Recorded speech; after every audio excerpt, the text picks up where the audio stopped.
and welcome to Poker News. If you think the US ban on internet gaming has hurt the pockets of online casinos, think again. 888 Holdings have recently released their profit margin for last year and have seen a steady increase compared to the previous year. The rise is calculated to be 7%, bringing their net gaming revenue from $271 million to $290 million.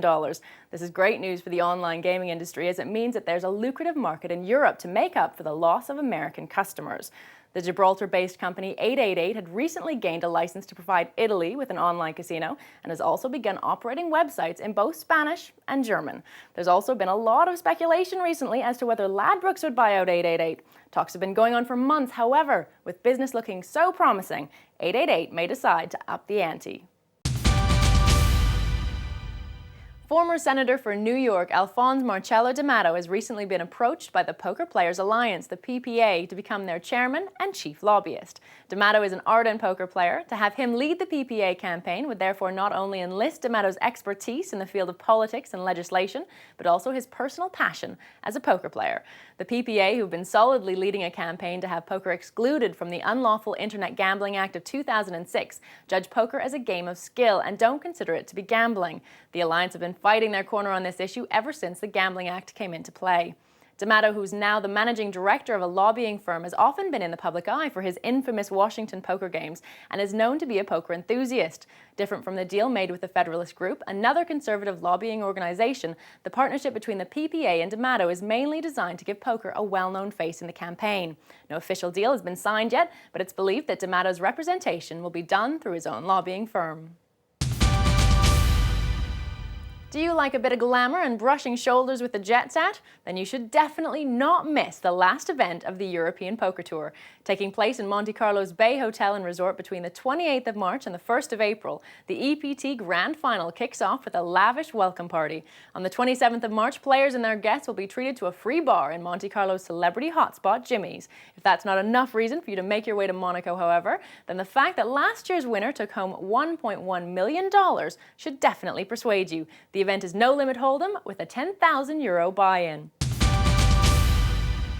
Manchester winning the bid for the Super Casino came as a surprise to many. Poker News caught up with some players to see what they thought.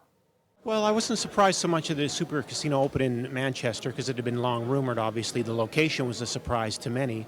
But I think the government has, really seen, the impact of these kind of things and what a boon it can be to a local economy. And hopefully it's nothing but good things for the people of Manchester. Amazed. Why would anybody want to put a super casino in Manchester? I mean, it certainly should have gone to Blackpool. I mean, the Dome would have been nice because it was convenient for me living around here. But I think Blackpool would have been the sensible place to put it.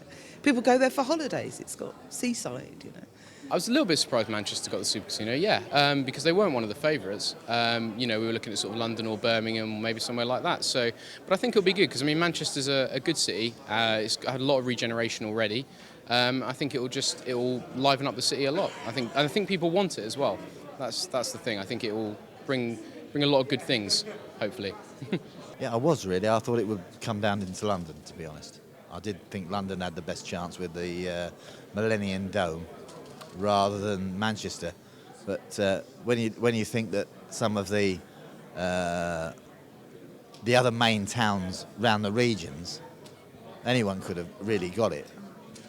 But Manchester being like, I suppose, the second biggest city, but Birmingham will be upset about that, and Norwich. And finally, after the rumors flying about last week regarding Doyle Brunson being arrested, the godfather of poker looks to have heeded it as a warning and has said goodbye to US online players. The famous Doyle's Room site will therefore close US operations as of February the 28th. This symbolizes a huge loss for the US online gaming community, as the Unlawful Gaming Act has now defeated the all-American godfather of poker. It's a depressing time for American poker. That's all from me. I'll see you next time.